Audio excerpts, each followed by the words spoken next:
After listening and analyzing thousands of realtors make live cold calls, I just realized why most of them are struggling and what they have to do to unlock potentially millions of dollars in commissions over their career if they just change a few little things. Every Friday for the past 8 years, I've been doing live cold call reviews for the real estate agents that I coach, and I've documented what makes a great cold call. One where you generate a really good lead or a really good listing appointment, and what causes cold calls to fail, where prospects won't even hear you out. And I'm going to share everything I've learned so that 3 things happen by the end of this video. Number 1, your fear of making cold calls goes away forever. Number 2, how to never have a prospect get mad at you ever again. And number 3, the exact techniques that are working right now to convert cold calls into high quality listing appointments with your dream clients. All right, so let's start off by talking about how to overcome call reluctance.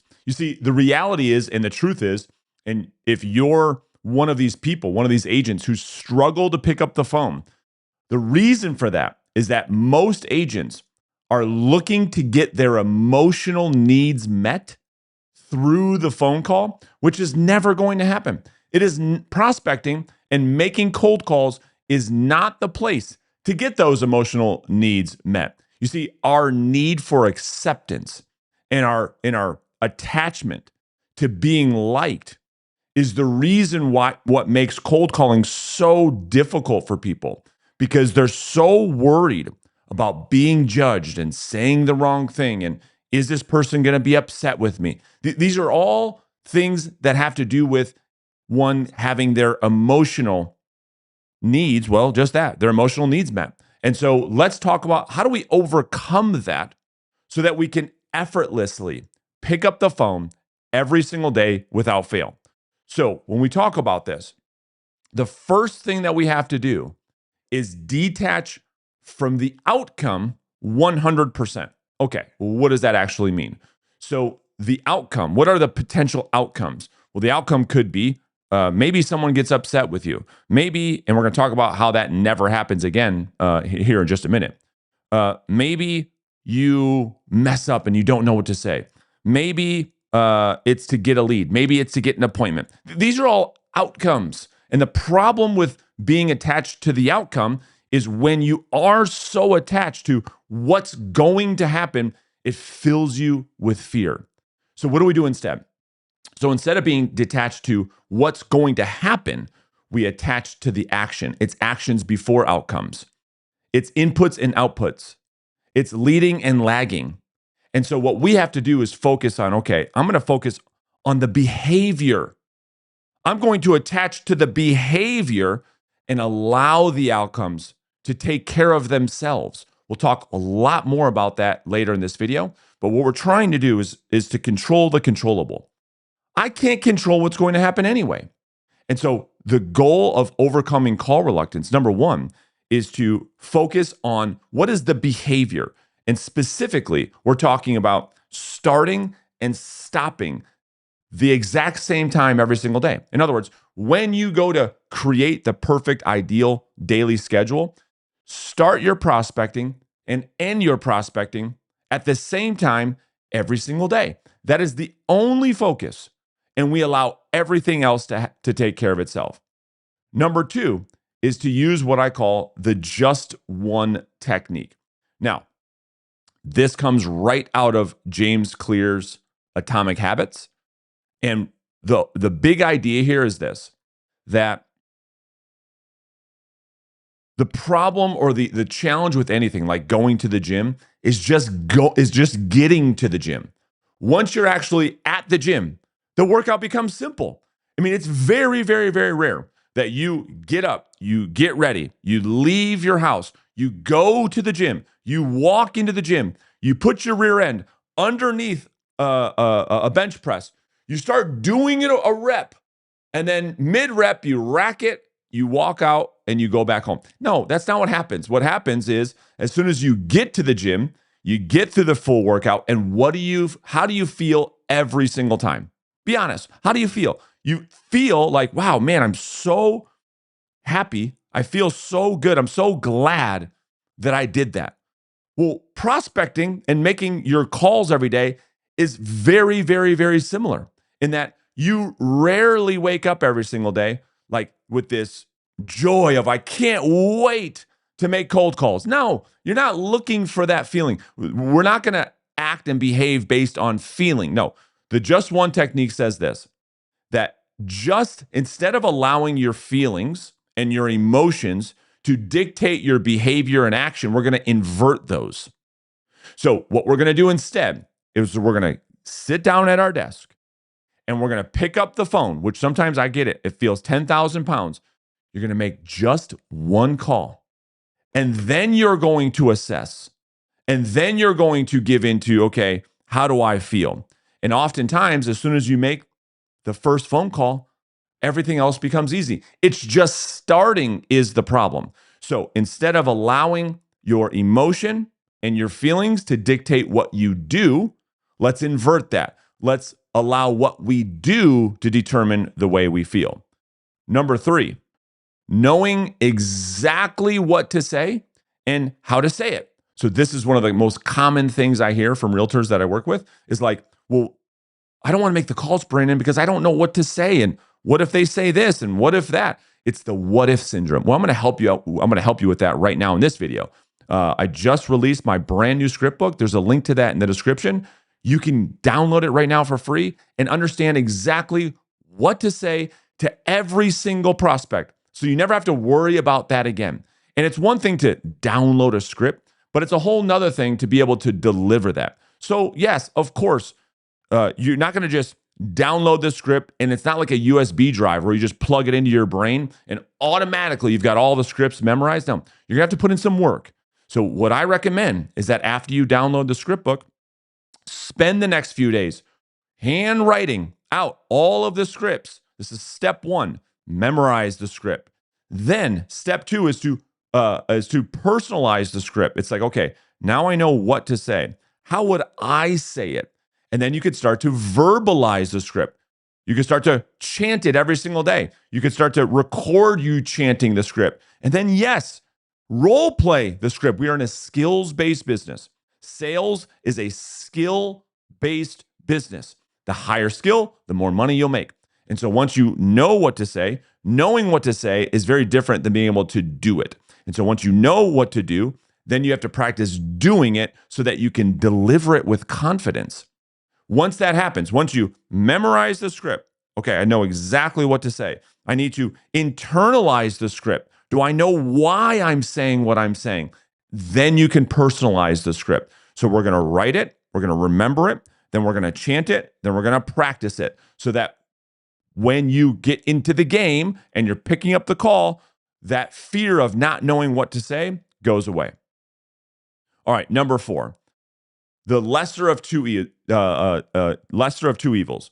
So what does this mean? This means that when we look at this idea of make the call, not make the call, it's like this ambivalence that we go through every single day. It's like this big, big, big decision.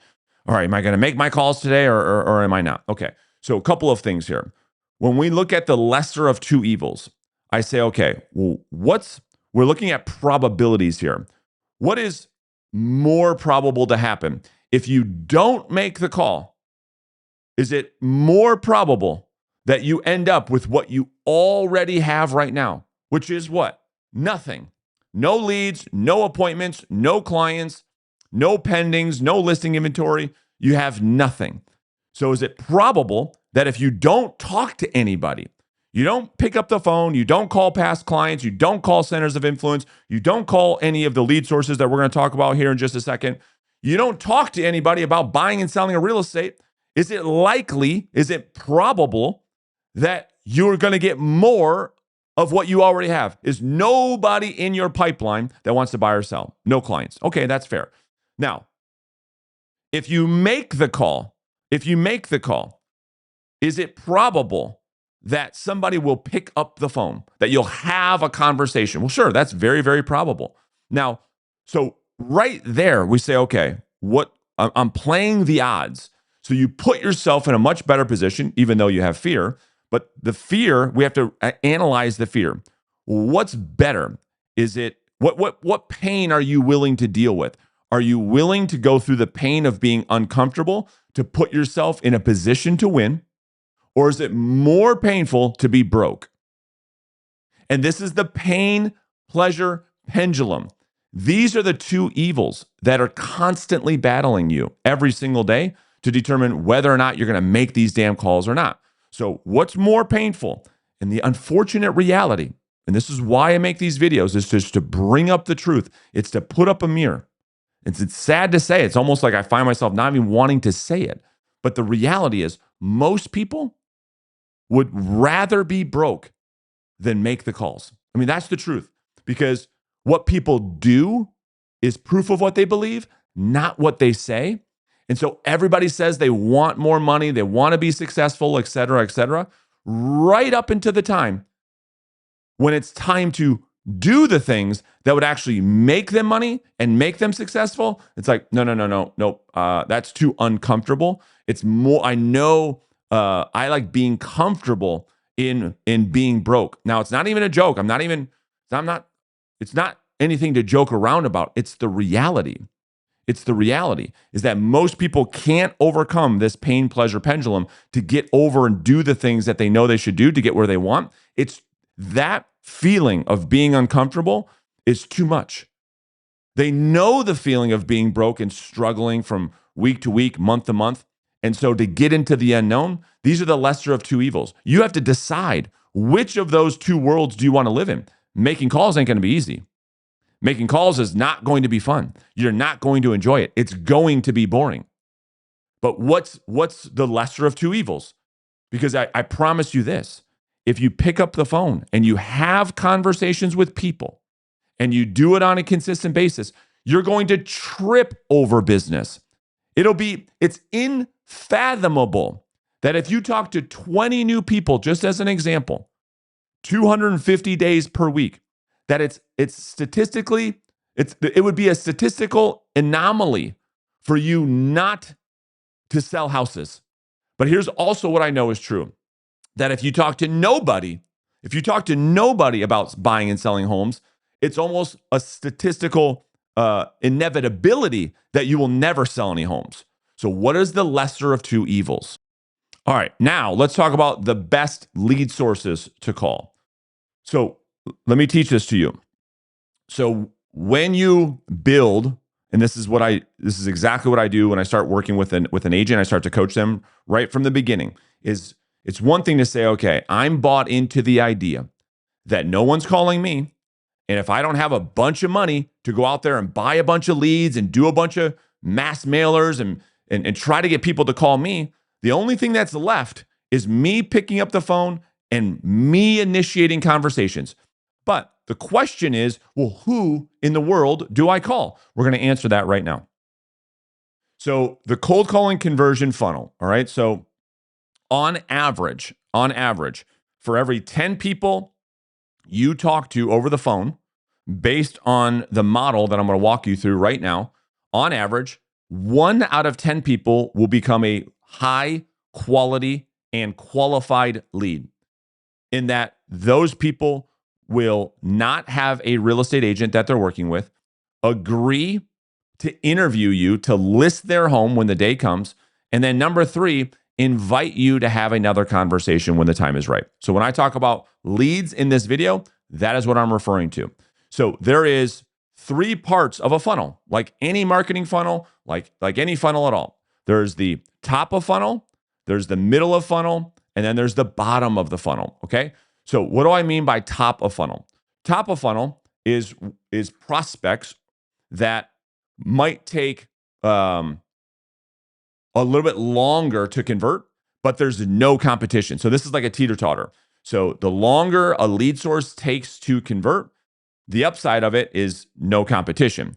So, and those lead sources like circle prospecting or bullseye prospecting would convert around 2 to 5%. 2 to 5%. So of every 10 people you talk to, if you're circle prospecting or you're doing bullseye prospecting, 2% would convert into an actual lead. All right. So 2 out of every 100. Does that make sense? Okay. Middle of funnel. So middle of funnel these are people that are closer to a transaction. They're closer to selling a home. So these are people they would have, and the reason they're closer is because they have a pain point now, or they have motivation that is sooner rather than later. So we're talking about absentee owners, we're talking about downsizers, we're talking about divorce leads, etc. This is what we would consider the middle of funnel. These convert at 5 to 7%. So you can, out of every 100 conversations, 5 to 7 of those people would convert into an actual lead. And then we have the bottom of funnel. This is what we call the bloody waters of our business. This is where the competition is the highest, and the reason competition is highest is because the conversion is the highest and it's the lowest time frame. So these are the hand raisers in our business that you guys all know about: the for rent by owners, the for sale by owners, the early bird expireds, the expired listings, the cancels and withdrawals. These leads convert very, very high and very, very fast. The downside of that, however, is there's a lot of competition, and typically, not always, but typically, these listings are not in the exact areas in which you want to work. These are not the exact type of properties you want to represent. And it might not be your ideal client avatar. It's kind of like what you get is what you get. You don't have you don't have a choice in the matter. Unlike top of funnel, no competition whatsoever. The inverse of that, yes, it takes a lot longer to convert, but there's no competition. However, you get to pick where you work. You get to pick the type of product that you sell and the clientele that you serve. So this is the conversion funnel. Now, when we talk about this, here's the problem. The problem is that agents have what we call the wrong contact distribution based on their current business needs. Well, what do I mean by that? That means that they're calling the wrong leads based on where they're at in their current business today. And so the solution is to create a prospecting model that would match what you need right now. So let's talk about it. So let's get into the prospecting model creation. All right, so let's just pretend that your business plan suggests that you need 20 new conversations per day, which would result in about 2 new leads per day on average. So let's just say that's what your business plan says that you need. So there are 3 different models. If you're the type of agent who right now, who's watching this video, who has no money, no clients, no pipeline, you most likely, I could be wrong, most likely need money as quickly as possible. Therefore, if I was your coach, I would recommend that we build what we call a cash flow prospecting model, which means that 50% or 10 of your 20 needed conversations would come from bottom of funnel opportunities, because we need business as fast as possible. So you might have, you might use early bird expired, you might use for rent by owners, you might use for sale by owners. Just as an example, you'd need 5 of each, or you could pick 10 of one. Then my recommendation is that 25% of the conversations that you need, or 5, would come from middle of funnel, like an absentee owner. And then the other last 25% or 5 would come from sphere of influence or referral partners or past clients, perhaps. So in a cash flow business model, that's how I would distribute. That's how I'd figure out the who in which you're going to call, to make it extremely clear that, okay, I'm going to prospect for 2 to 3 hours per day. This is exactly who I'm going to reach out to. Well, let's talk about model number 2, the market share model. Okay. So this is essentially the opposite of the agent that I just talked about. This agent already has an established business. They already have clients. They already have potentially some referral sources. And this agent wants, they're not in need or desperation of business like as soon as possible. They're trying to get market share in a specific area to serve a specific ideal client avatar. And so they're looking to build market share in a specific area. They want to dominate a certain geographic area because they want to represent properties in this neighborhood or maybe a couple of neighborhoods at this price point. And they want to specialize. They want to niche down. They want to narrow down where they serve instead of like going out and serving, a bunch of different cities and a bunch of different counties, chasing for sale by owners and expireds all over the county, perhaps, or all over the state even.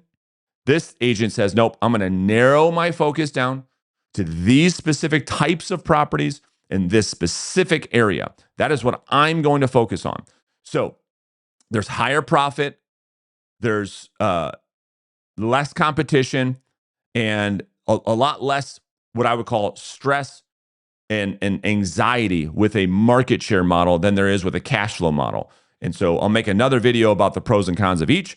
But what I'd recommend here is that 50% of your contacts be in top of funnel, meaning you could do some bullseye, you could do some demographic prospecting, you could do some downsizer, you could do some circle prospecting. So 50% of those contacts, being 10 every single day, come from those sources.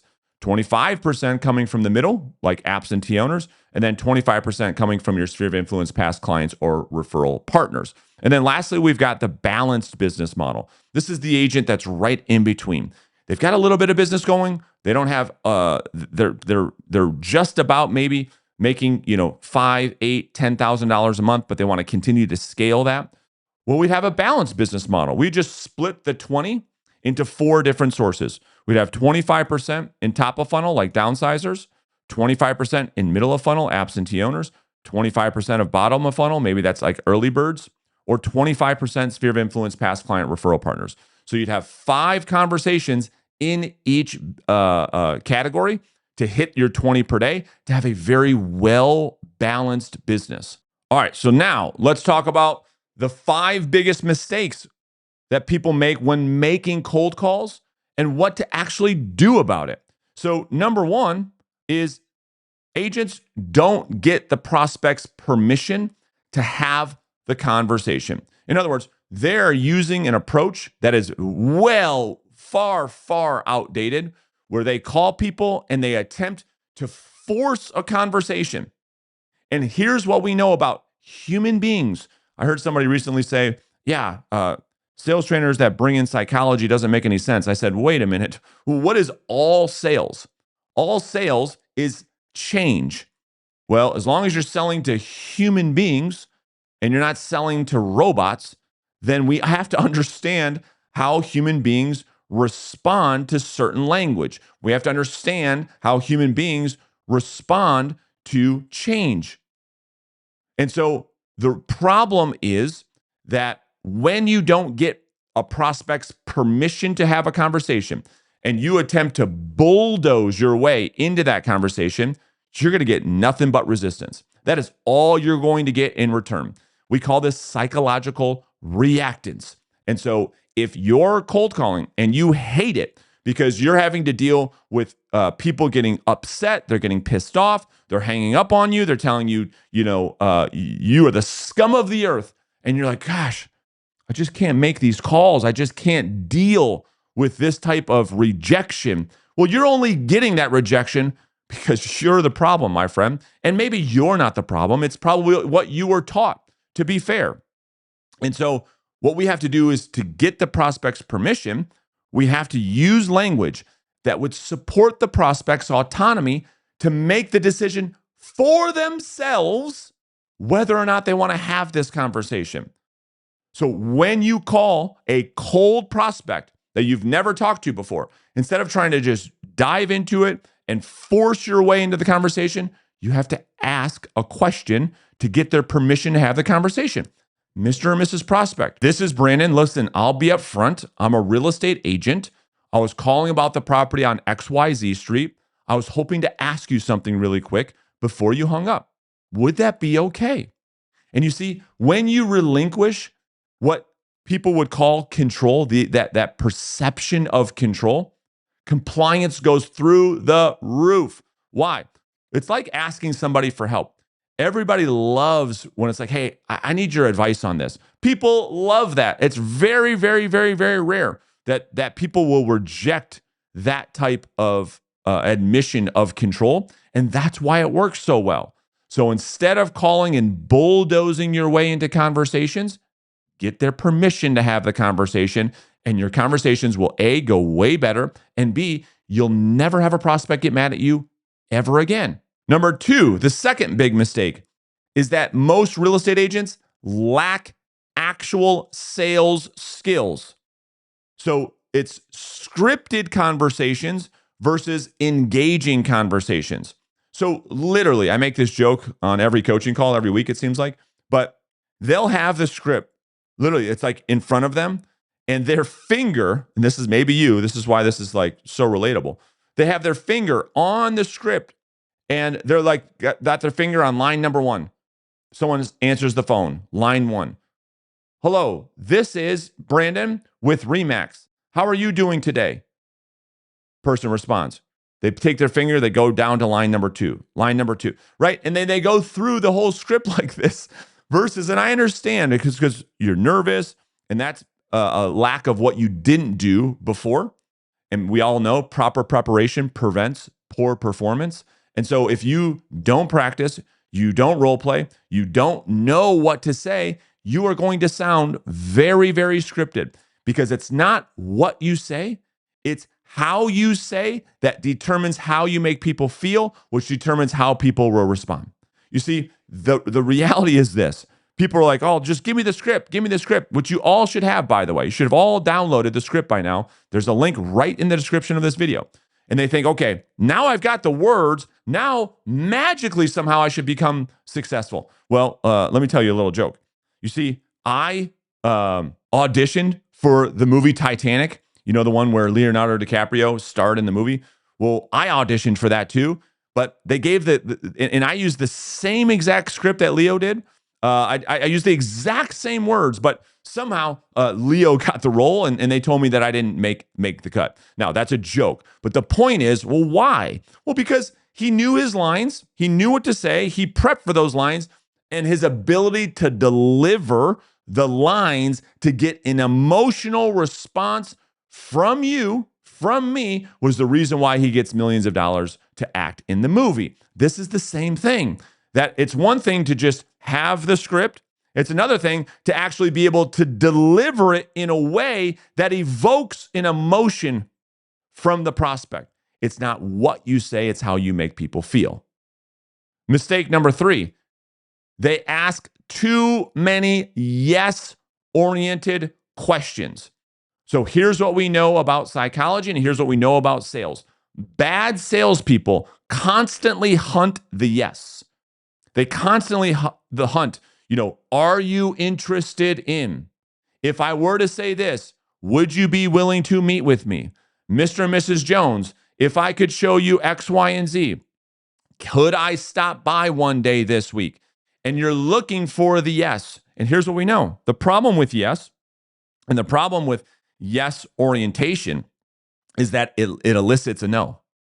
When you go for the yes, even when somebody is interested, more times than not, you elicit that reactance. Like when you walk into the department store and someone says, hey, can I help you find something? Immediately, it's an immediate no. It's an immediate no. Even though you drove to that store to buy something specifically. And so that's the immediate no. And the problem with yes-oriented questions is the more you try and get yes, the more often you will get no. And so what do we have to do? We've got to invert that. So that's what in reverse selling, we reverse engineer, we reverse the language pattern to go for no. So an example of that, which you'll see in the script book, is Mr. and Mrs. Prospect. If you got an offer with the price and terms that you wanted, I mean, would it be a total waste of time for us to get together to explore this a bit more? See, that's a no-oriented. I'm giving the prospect a hook, which is exactly what they want, and then I'm getting them to try to disagree with it to go for the no. Or I might say something like this, Mr. and Mrs. Prospect, I get the feeling that even if you decided to meet with me and you genuinely believed that I was a better agent to represent your home, that at this point, it probably wouldn't matter. Most likely you're going to do business with your old agent. I mean, would that be fair? And I go for the no. I'm looking for the prospect to say, well, no, not necessarily. I think we'd be open to that. See, we go for the no versus Mr. and Mrs. Prospect. I know you've got another agent, but if I could just get in front of you and show you how I'm different, would you at least be open to meeting with me? And you go for the yes. What do you get all the time? No, we're not interested. We're not interested. You get that reflex response. Mistake number 4, rather. They don't ask for the appointment. Okay. So when I coach a client or an agent, this is what I tell them all the time.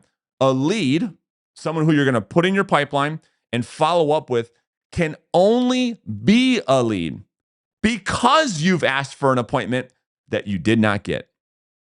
And so here's what most agents do on a phone call. They don't push they don't move the conversation forward. They do what we call crab walk. They beat around the bush. They never ask for the actual opportunity to earn the business. And then most of those calls end up with the agent forcing prospects who are no lead whatsoever. They're not a real opportunity. They force people into their database and they play the chase game. And this is why no one picks up their calls. This is why they get ghosted. This is why they feel like they're on the hamster wheel, is because they're forcing what they think are leads, which are not. They just get happy ears. They force people where they have just a decent conversation into the pipeline just to later have all those prospects fall into the witness protection program, never to be seen or heard from again, and they just end up in voicemail jail. And the reason for that is because there's no context into what the next steps are going to be. And so what is the recommendation? The recommendation is that when we have a prospect who shows motivation, they want to sell their property, it is our job to ask to get together. Our job is to ask to be invited over to show them how it is that we can help them do just that, is to sell the home. And when they say no, is the reason in which they become a potential lead that goes into the database that we follow up with, that become an appointment down the road. But if you never talk about the appointment and you beat around the bush and you say to prospects all the time, well, all right, well, nice talking to you today, Jane. Why don't I just follow up with you in a couple of months and kind of check in? And Jane gives you a counterfeit. Yeah, sure, that'd be great. What she really means is, as soon as we hang up, I'm going to block your number and never call you again. But again, you don't want to hear the truth, so you have happy ears and say, wow, I think I got a good lead there. You got nothing. Mistake number 5 is agents play defense on calls instead of playing offense. Well, here's a huge thing. You see, most of the sales training out there and most of what you think you need to learn, which is all has to do with objection handling and how to overcome objections, how to respond to objections, etc., is all wrong. And the reason why it's all wrong is because that is playing defense.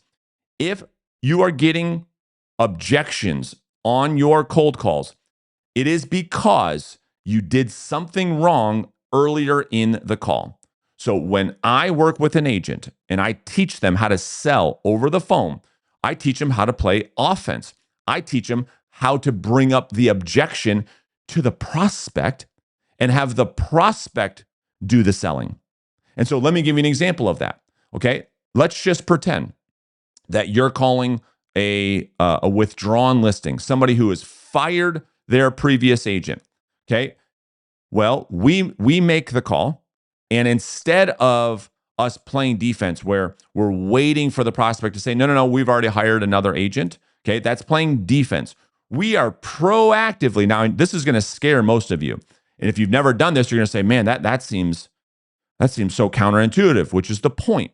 So we're going to play offense. And so we're going to, at some point in that conversation, say something like this to the prospect. Now, Mrs. Prospect, if I were to ask you to invite me over so that I can show you exactly what it would take to get your property sold, I mean, I kind of get the feeling that it wouldn't matter even if you genuinely believed that I was, in fact, the best agent to represent you in the sale of your home.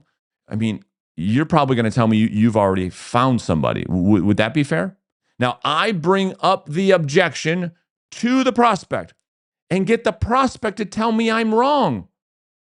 Nope. Actually, that's not the case. We're actually in the process of interviewing agents right now. So that is so much better than trying to force your way into an opportunity and then having the prospect give you an objection. Let me give you another one.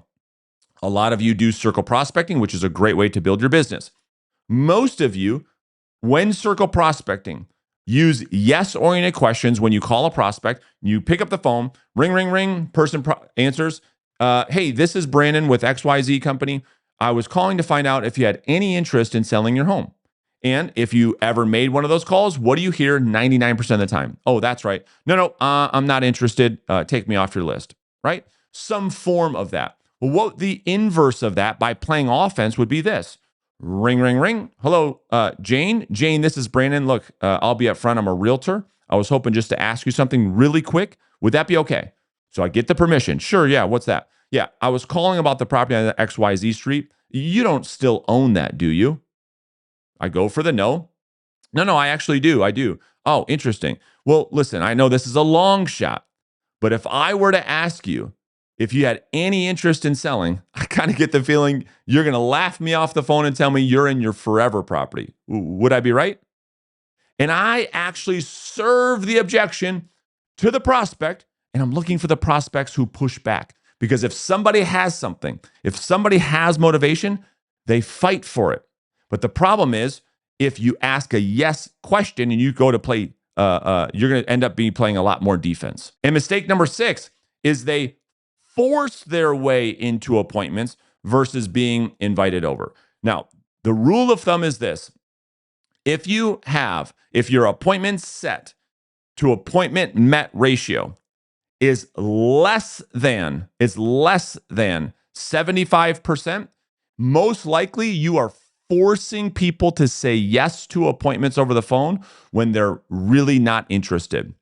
And so it's kind of like when you're a little kid. Like you can't just to show up unannounced nowadays is kind of weird. Maybe we did that when we were younger, but like you've got to be invited over now. This is the same way with prospecting. If you're on the phone and you get get some skills, you're probably going to get to the point where you could start to set a lot of appointments. In other words, you can get a lot of prospects over the phone to say yes to an appointment. But then if most of them cancel on you, or they no show, or they ghost you, or they don't confirm, or they cancel the appointment, it's because you're forcing your way over. It's because you are pressuring them into saying yes when there was no real opportunity there. So you have to be invited in. All right, now let's get into some cold calling success principles. Number 1 is to go all in on one thing. In other words, if you're going to try cold calling, scratch that. If you're going to try anything, the moment you say, I'm going to try something, is the very moment you've already failed, my friend. It is, you have to commit. You have to have unwavering commitment to go all in to mastering your skill for a long period of time, a minimum of 12 months. Now, it might even take longer than that. But to be fair, that's like anything else. I don't care if you're doing social media content marketing, if you're buying leads, if you're doing open houses, if you're going to networking events. I don't care how you think you're going to go out there and generate business or get more clients. All of it's going to take a long time. So if cold calling is going to be your thing, you've got to go all in. You have to immerse yourself into this methodology, and you've got to put the blinders on. Because the problem is, as soon as you get into this and you find out, wow, this is pretty difficult, you're going to be tempted by all the shiny objects around you. And all those other things are going to look a lot sexier than the thing you're going to do, which is going to continue your path down shiny object syndrome. And this isn't just for cold calling. This is for any tactic. You see, most realtors are tactic hoppers. They go from one thing to the next, and they try it for 30 days. And if they don't get a listing, they say that doesn't work, and they hop to the next tactic. Well, you've got to go all in, commit to this thing 100%. Number 2, consistency over ambition bursts. Okay, so here's what I mean by this. Agents, they get excited where they might hear about an agent that I've worked with who makes $500,000 and they don't spend any money on marketing or advertising, and it's all through direct outbound prospecting, which is the most profitable way to build your business. It's the fastest way to build your business. And so they get all excited. And then what they say is they start this thing. They're like, all right, I'm all in, Brandon. And they're so ambitious that they burn out so quickly. And so rather than like doing these small bursts of like trying to fix all of your problems in a week to say, all right, I'm going to prospect 5, 6, 7 hours a day. I'm going to really get after this thing and burn yourself out. What would be a lot better is that you have these small doses of consistency over the long run. In other words, if you have a start stop time of just say 2 hours per day to talk to people, and then you move on to something else, that most of the time will way outperform the person who says, I'm going to go prospect 8 hours a day. I don't care. I'm going to do everything it takes. I'm going to make calls.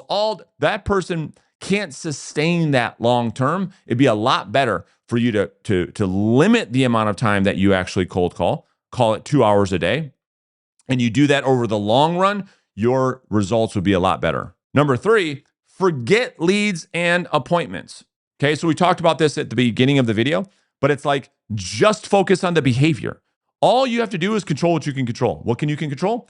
The amount of time you spend doing the behavior. So all we're going to focus on is, let's just say 2 hours per day. You're going to sit your butt in a chair and you're going to do 4 30-minute sprints. You're going to cold call for 30 minutes, as hard as you can, as focused as you can, and then you're going to take a break. And you're going to do that 4 times so that you end up with 2 hours a day of prospecting, of making phone calls, and you are going to allow the outcome to happen. You're going to focus on your 4 sprints per day, and that's it. Whatever happens, happens. If you do that over a long period of time, you will absolutely win, my friend. I promise. Number 4, the learning is in the doing. All right. So yes, it is absolutely important to do what we talked about earlier in this video, which is to practice and role play. That is all mission critical. But really the learning, the actual transformation rather, happens with you actually failing on the phone. So listen, it doesn't matter how much time you spend prepping and practicing and role playing. Nothing takes away from the real thing, the real game. And so you're going to suck at it. It's going to be brutal. It's going to be hard. That's called normal. And so you have to allow that process to happen. And so the learning, the actual transformation of you getting good at this is by making lots of calls, not by prepping to make calls. People get this like syndrome of, well, I'm not going to make the call until this, or I'm not going to make the call until that. It's like, you want to suck less at something, do more of it. I mean, it's very common sense, but people have creative avoidance. They do everything under the sun to avoid actually making the call because they sell themselves on, well, I can't make the call until I do this thing. It's like, no. Your actual learning, the actual transformation is going to be a result of you getting your face kicked in on the phone day in and day out until you no longer suck. You're going to suck less and less and less and less and less until one day, if you're consistent, you get pretty good. Next, ask for the appointment every time. So we talked a little about this earlier on too. If you're in a phone call and they show any motivation whatsoever, even if they say to you, yeah, we're going to be selling the property in the next 6 to 12 months, or we're going to sell the house next year, we are still going to ask for an in-person, face-to-face consultation. We're still going to attempt to set what we call a discovery appointment. Why? Well, 2 things. I talked about one earlier in the video, which is that it makes all of your lead follow-up much more specific, much more powerful, because your follow-up is based on an appointment that you talked about that you didn't get, which is the reason you follow up, which is to set the appointment. So that's one. The other reason is this, that when you set appointments and when you go and see people face to face, we know that more times than not, people are listing the home with the first agent they meet with.